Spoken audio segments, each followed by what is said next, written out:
Hello everyone, I Sandeep Bihan welcome you all to our today's social science class. Children, we were doing our first chapter of history class 9, that is the French Revolution. In our previous classes we had studied the various causes of French Revolution, then how the monarchical system was replaced with constitutional monarchy. हमने देखा था ना third state के लोगों ने मिलकर क्या किया था, नेशनल असेंबली बना ली थी। और क्योंकि वो नेशनल असेंबली ने क्या किया था, एक कॉन्स्टिट्यूशन बनाया और राजा को जो लुइस 16 था, somewhere he had to be agreed that yes he will work according to that written constitution. तो अब जो फ्रांस में मोनार्कियल सिस्टम था वो किस में कन्वर्ट हो चुका था, कॉन्स्टिट्यूशनल मोनार्की में। तो अब देखते हैं आगे वहाँ पर और क्या चेंजेस आए। क्या ये जो चेंजेस थे मोनार्कियल एंड वो यहीं पर ख़त्म हो गया कि सम मोर चेंजेस वर देयर। अब उसके बाद हुआ क्या बेटा, आफ्टर द कॉन्स्टिट्यूशनल मोनार्की अब क्या हो गया, राजा की जो पावर्स थी वो लिमिटेड हो गई, है ना। अब राजा की पावर जब लिमिटेड हो गई तो जो आसपास की कंट्रीज़ थी, नेबरिंग कंट्रीज़, वहाँ पर क्या होने लगा, नेबरिंग कंट्रीज़ के जितने भी रूलर्स थे, जो किंग्स थे, now they were in fear, they got scared. Why did they get scared? Because उन्होंने सोचा कि अगर वहाँ पर अब राजाशाही ख़त्म हो गई, वहाँ के लोगों ने क्रांति की और राजा को अपने कंट्रोल में कर लिया और उनसे इंस्पायर होकर कहीं हमारे देश के लोग भी हमारे खिलाफ हो गए तो, है ना। तो वो लोग आपस में क्या बातें करने लगे, देखो यहाँ पे दिया भी हुआ है मैप में, this is getting out of hand, की सारी चीज़ें हमारे हाथ से निकलती जा रही हैं, this is not good. Another ruler said, we better stop this. Another said, they killed their king. क्या हो रहा है अब, वो देखो कितनी तरीके की बातें जो है सभी रूलर्स आपस में मिलके कर रहे हैं कि वो लोग इस मोनार्कियल सिस्टम से, जो कॉन्स्टिट्यूशनल मोनार्की का जो चेंज आया था फ्रांस में, they were not happy. Why they were not happy? क्योंकि अब जो उनका शासन था, जो उनकी डोमिनेंस थी उनकी कंट्री में, कहीं ना कहीं उसको भी खतरा था। वो लोग डर रहे थे कि वहाँ के अब जो उनके लोग हैं, उनके एम्पायर में, उनके किंगडम में, वो लोग भी कि उनके खिलाफ किसी तरह का रेवोल्यूशन ना कर दें। तो धीरे धीरे होगा क्या कि France abolishes monarchy and becomes a Republic.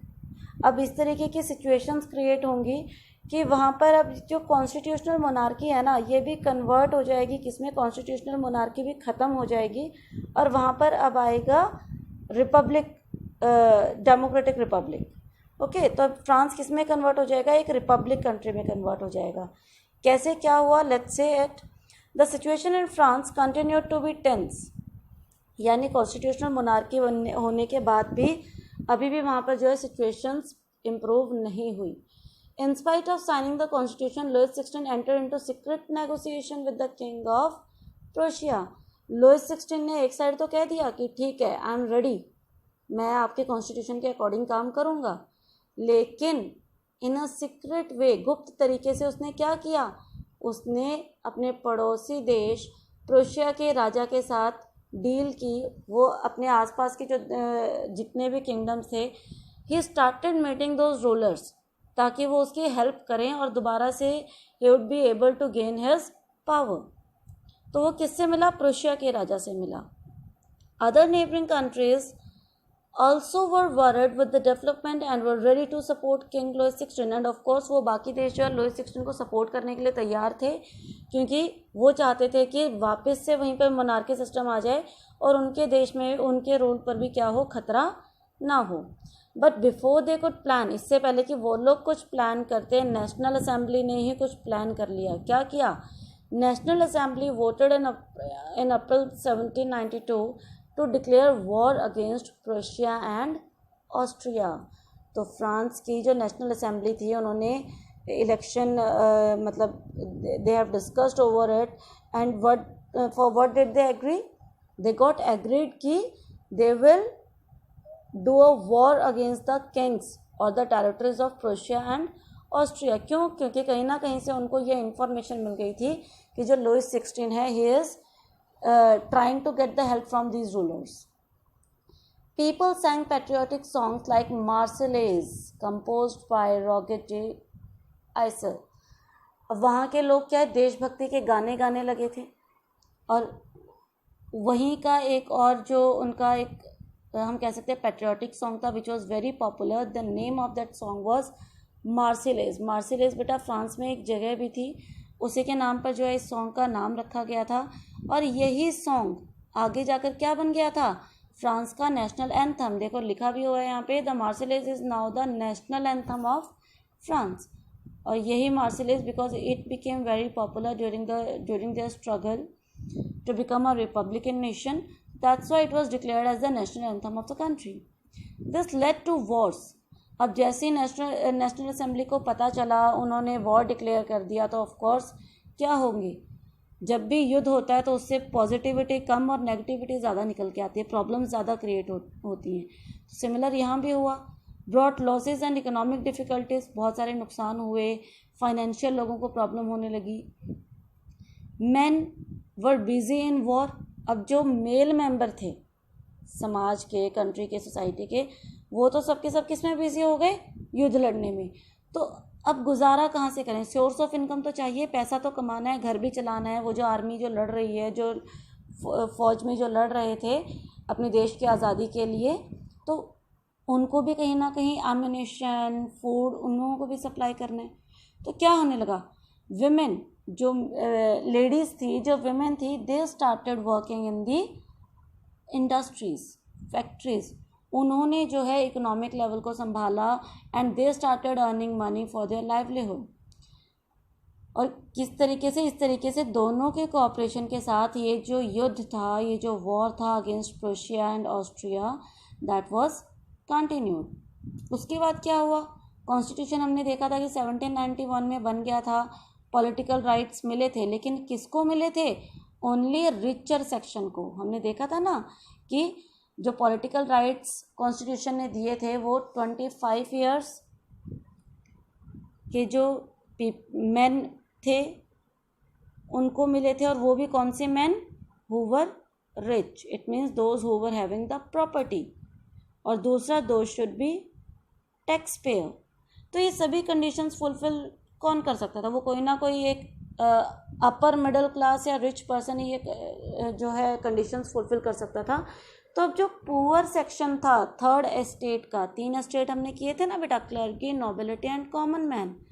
Common man ने ही मिलकर नेशनल असेंबली बनाई थी, थर्ड एस्टेट ने ही नेशनल असेंबली बनाई थी. उन्होंने ही कॉन्स्टिट्यूशन लिखा, लेकिन उस कॉन्स्टिट्यूशन में भी उन्होंने सबको वो अधिकार नहीं दिए.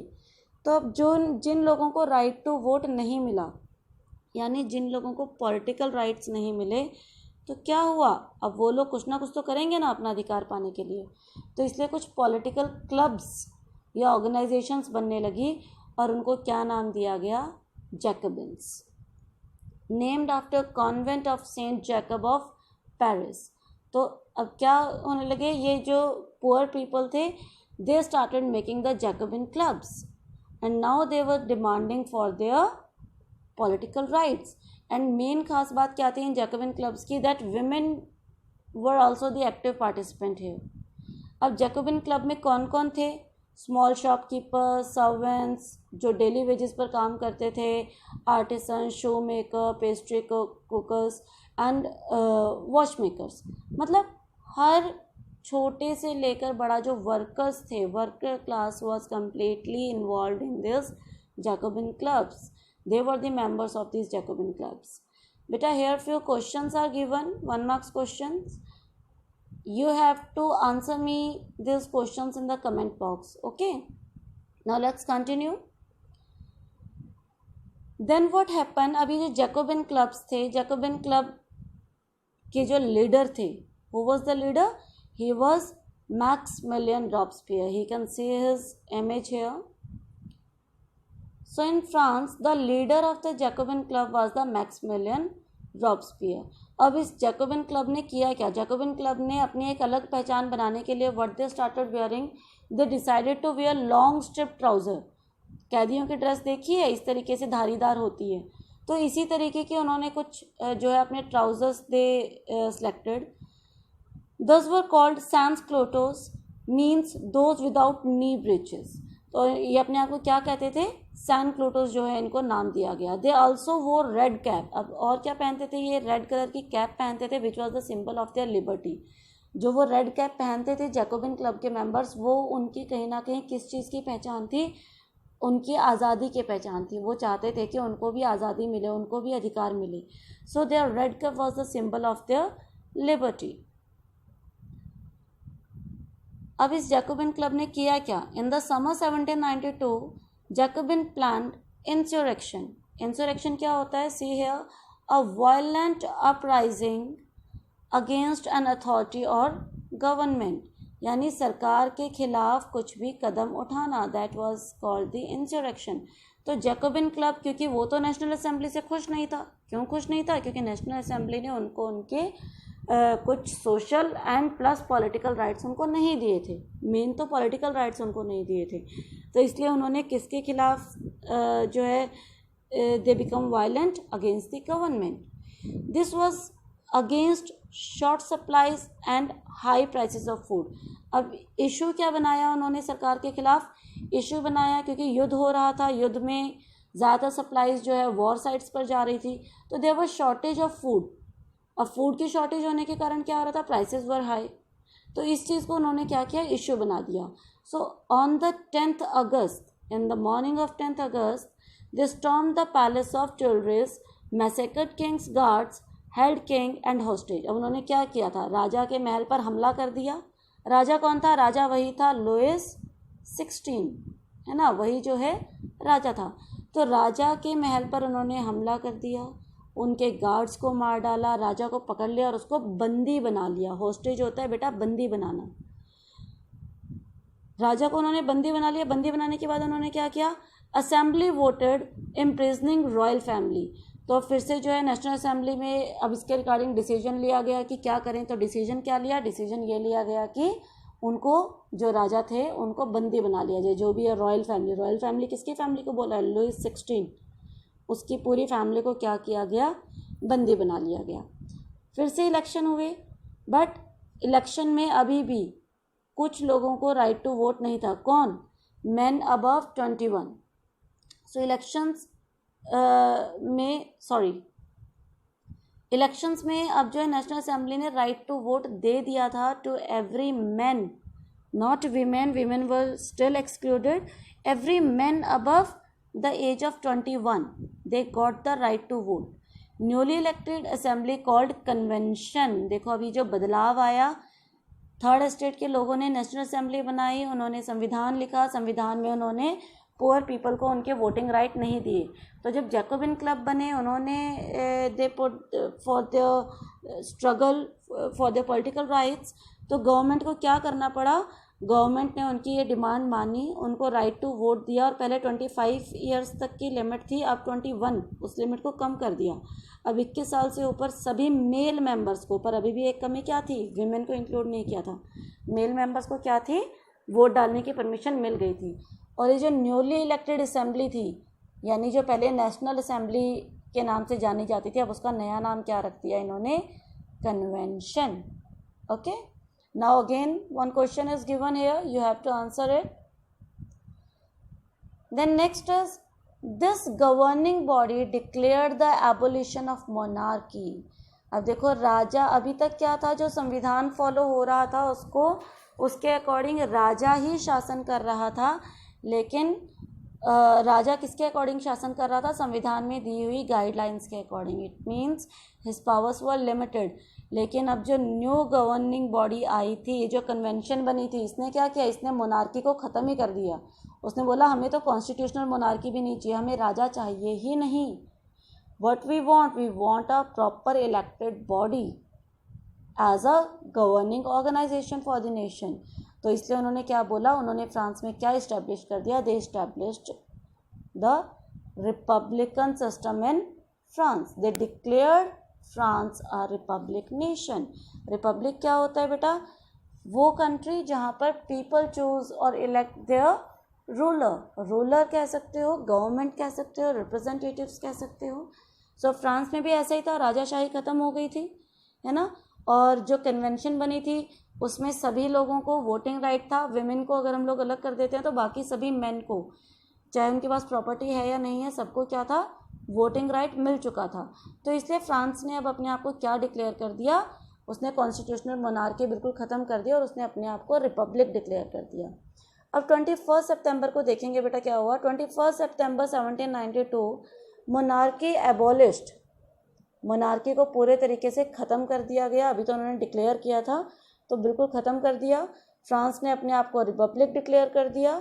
एक गवर्नमेंट बनाई गई, कैसे, which was elected by the people, and government including its head no hereditary monarchy. अब यानी कि अब इस गवर्नमेंट में जो भी हेड, जैसे अब हमारी जो गवर्नमेंट है, सरकार का एक हेड तो है ना, प्राइम मिनिस्टर हैं, प्रेसिडेंट हैं, तो जो हेड है वो किसी भी हेरिडेटरी होता है बेटा बिलोंगिंग टू सेम फैमिली।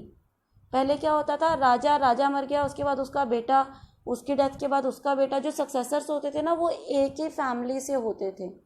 तो इन्होंने क्या कर दिया, ये सिस्टम ख़त्म कर दिया कि जिसको लोग चुनेंगे वही क्या करेगा, वही गवर्नमेंट बनाएंगे, वही लोग उनके रिप्रेजेंटेटिव्स होंगे, वही मिलकर किसी को भी देश का, कंट्री का जो है हेड चुनेंगे। It will not on the basis of the hereditary monarchy. अब राजा को, जिसको उन्होंने बंदी बना लिया था, उसके साथ क्या किया, उसके साथ what they did, they punished him. और पनिशमेंट क्या मिली, एग्जीक्यूटेड पब्लिकली, यानी सभी लोगों के बीच में, जनता के बीच में उसको फांसी की सज़ा दे दी गई।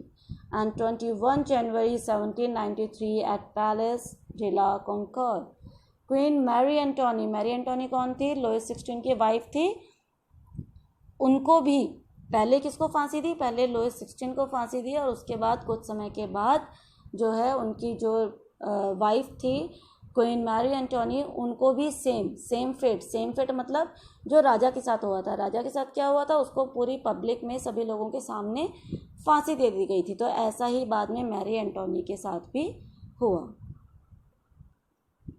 तो फिर अब कॉन्स्टिट्यूशनल मोनार्की ख़त्म हो गई, फ्रांस जो है रिपब्लिक कंट्री बन चुका था। तो अब हुआ क्या इसके बाद, जो जैकोबिन क्लब जो पावर में आया था, जिसने ये बदलाव किए थे सारे, अभी उसका जो शासनकाल शुरू हुआ, उसका जो टाइम शुरू हुआ, उसमें क्या हुआ वो हम देखते हैं। अब हमने देखा था बेटा कि जो जैकोबिन क्लब का जो हेड था, जो लीडर था, ही वॉज मैक्सिमिलियन रॉबस्पियर। तो मैक्सिमिलियन रॉबस्पियर ने 1 साल के लिए शासन किया, 1 साल के लिए उसने फ्रांस में रूल किया। और वही टाइम, बेसिकली वही टाइम जो उसका लास्ट का जो ईयर था, that was the reign of terror, आतंक का काल उसको कहा गया। क्यों आतंक का काल कहा गया, क्योंकि बिगनिंग में जब 1792 में वो उसने संभाला कंट्री को, he became the leader of the nation, उस समय तो he did everything good, monarchial system ख़त्म कर दिया, सभी लोगों को वोटिंग राइट्स मिल गए, तो everything was going in a better way. लेकिन between the period of 1793 to 94 उसने कुछ ऐसी पॉलिसीज़ बना दी which were not like by the people. And क्यों those policies were not like by the people, क्योंकि जो भी पर्सन रॉबस्पियर के खिलाफ कह लो या गवर्नमेंट के खिलाफ कह लो, इनके खिलाफ बोलता था, उनको वो क्या करता था, उनको वो जेल में डाल देता था। See here, enemies of Republic, जिसमें एक्स नोबल्स थे, क्लर्गी थे, members of other political parties and his own party members who disagreed, जो उसकी बात से सहमत नहीं होते थे। यानी कि कहीं ना कहीं अब वो जो डेमोक्रेसी या रिपब्लिकन कंट्री की वो बात करते थे जैकोबिन क्लब के लीडर्स या मैक्सिमिलियन रॉबस्पियर, अब वो खुद एक तरीके का डिक्टेटरशिप वाली बात के वाले काम उसने क्या कर दिए, शुरू कर दिए। जो भी उसके खिलाफ या गवर्नमेंट के खिलाफ कुछ बोलता था, उनको वो पकड़ के क्या करता था, इन प्रिजन, जेल में डाल देता था। और उसके बाद क्या करता था, गिलोटिन क्या था बेटा, गिलोटिन एक वुडन स्ट्रक्चर था जिसमें ब्लेड लगा होता था, यू कैन सी हेयर। इसके ऊपर यहाँ पे पर्सन को लेटाया जाता था। ये जो गैप आपको दिख रहा है, इसमें उसका हेड, उसकी जो नेक है वो यहाँ पर होती थी। और ऊपर ये जो आप अपर पार्ट देख रहे हो, यहाँ से ये जो ब्लेड है, एक ब्लेड टाइप होता था यहाँ पे, ये ब्लेड नीचे आता था और उस पर्सन की गर्दन क्या हो जाती थी, कट जाती थी। ऐसी जो है पनिशमेंट रॉबस्पियर लोगों को देने लगा। तो सोचो ऑफ कोर्स ये क्या है, कितना बड़ा आतंक ही तो है कि आप किसी की गर्दन जो है वो कटवा रहे हो। तो जो जिनको भी वो पकड़ता था उनको जेल में डालना, जो भी उसके खिलाफ बोलता था। उसके बाद गिलोटाइन, गिलोटाइन में वो क्या होता था, behead with a device consisting 2 poles and a blade named. अब ये डिवाइस बनाई किसने थी, डॉक्टर गिलोटाइन ने बनाई थी, और इसीलिए ही इस डिवाइस का नाम क्या रखा गया था, गिलोटिन। और क्या किया रॉबस्पियर ने, Robespierre government issued laws placing max ceiling wages prices meat and bread ration. तो क्या कर दिया, प्राइसेस उसने कहीं ना कहीं बढ़ा दिए। Peasants forced transport their grain cities and sell prices fixed government. तो क्या था, अब जो पेजेंट्स थे, वर्किंग क्लास थी, उनके लिए भी उसने वेजेस लिमिट कर दिए। दूसरा, जो फार्मर्स कोई भी अपना सामान बेचने जो जाते थे उनको भी उसी प्राइस पर बेचना पड़ता था, जो प्राइस किसने फिक्स किए हैं, गवर्नमेंट ने फिक्स किए हैं। Use of expensive white flour forbidden, whole wheat to be used, equality practised, speech and address, all man and women, citoyen and citoyenne, citizen instead of monsieur and madam. हाँ, ये एक positive देखो उन्होंने change किया कि equality की उसने बात की। ऑफ कोर्स क्या हुआ था रॉबस्पियर के टाइम पे, सबको वोटिंग राइट्स मिल गए थे, तो ये उसने कानून बहुत अच्छा बनाया था। सेकंड थिंग उन्होंने क्या की थी, ऑल मैन एंड वीमेन।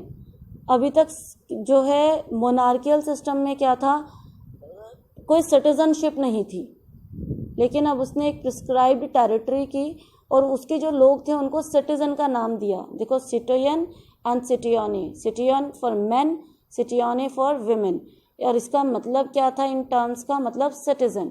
पहले क्या बोलते थे, मैडम और सर बोलते थे, तो monsieur and madam, monsieur for men and madam for women, in terms को हटाकर, मैडम और सर इन टर्म्स को हटाकर उन्होंने उन लोगों को, जो उस देश के लोग थे, उनको एक नया नाम दिया, सिटीजन। तो सभी लोग अपने आप को अब जुड़ा हुआ मानने लगे अपने देश से। Churches shut down and turned barracks and offices. अब जितने भी चर्चेज थे जो कि क्लर्गी यानी फर्स्ट एस्टेट के वो सिंबल थे, उनको क्या कर दिया गया, उनको बंद कर दिया गया, और सभी चर्चेज को किस चीज़ में टर्न कर दिया, ट्रांसफॉर्म कर दिया। वहाँ पर या तो आर्मी बैरेक्स बन गए या फिर वहाँ पे गवर्नमेंट ऑफिसेज बन गए। Now Robespierre pursued policies relentlessly. वो जो है अनलिमिटेड वे में, कुछ उसने शुरू में देखो ये अच्छी पॉलिसीज बनाई, लेकिन अनलिमिटेड वे में ही continued to issues new laws and policies. His supporters demanded moderation. Finally, he convicted by court. तो अच्छाइयाँ या अच्छे कानून वो कम लेकर आया, लेकिन वो जो लोगों के ऊपर अब ज़बरदस्ती करने लगा था कि कोई उसके खिलाफ नहीं बोल सकता, सेंसरशिप उसने लगा दी थी। इसी चीज़ से लोग पहले परेशान थे, वही चीज़ रिपब्लिक होने के बाद दोबारा आ गई, तो that's why people were not happy. अब वो क्या चाह रहे थे, वो फिर से बदलाव चाहते थे। तो बदलाव चाहने के उसमें क्या किया, अब जो लीडर था मैक्सिमिलियन रॉबस्पियर, उसी को दोबारा अरेस्ट कर लिया गया, कोर्ट में पेश किया गया, and on 27 July 1794 when he was arrested, और अगले दिन उसको भी क्या सज़ा मिली, वही सज़ा मिली जो वो अपने एनिमीज़ को देता था, जो उसके अगेंस्ट बोलते थे। क्या सज़ा देता था उनको, गिलोटाइन कर देता था ना, तो वही सज़ा उसको भी दी गई एट अ पब्लिक प्लेस। उसको भी जो है पब्लिकली क्या किया गया, उसकी भी गर्दन काट दी गई, and he was also guillotined in public. So students, here our today's topic is finish. तो हमने अभी तक क्या देखा है, हमने अभी तक देखा कि पहले मोनार्कियल सिस्टम था, रेवोल्यूशन हुआ तो नेशनल असेंबली बनी, उसके बाद कॉन्स्टिट्यूशनल मोनार्की आई, लेकिन जैकोबिन क्लब की फॉर्मेशन के कारण क्या हुआ, कॉन्स्टिट्यूशनल मोनार्की भी खत्म हो गई और फ्रांस एक रिपब्लिक बन गया। लेकिन जिस लीडर ने फ्रांस को रिपब्लिक बनाया था, मैक्सिमिलियन रॉबस्पियर, वो खुद ही एक डिक्टेटरशिप पर्सनालिटी में चेंज हो गया, वो खुद एक निरंकुश शासक बन गया। तो क्या हुआ, अब उसको भी मार दिया गया, उसको भी सज़ा दे दी। तो फाइनली अब होगा क्या फ्रांस का, ठीक है, that we will do in our next class. So our today's topic is finish here. I hope that it is clear to you all. Story आपको बिल्कुल प्रॉपर सीक्वेंस में क्लियर है। फिर भी अगर आपको कोई डाउट है, you can ask me your doubts in the comment box. Till then all of you take care and have a good day.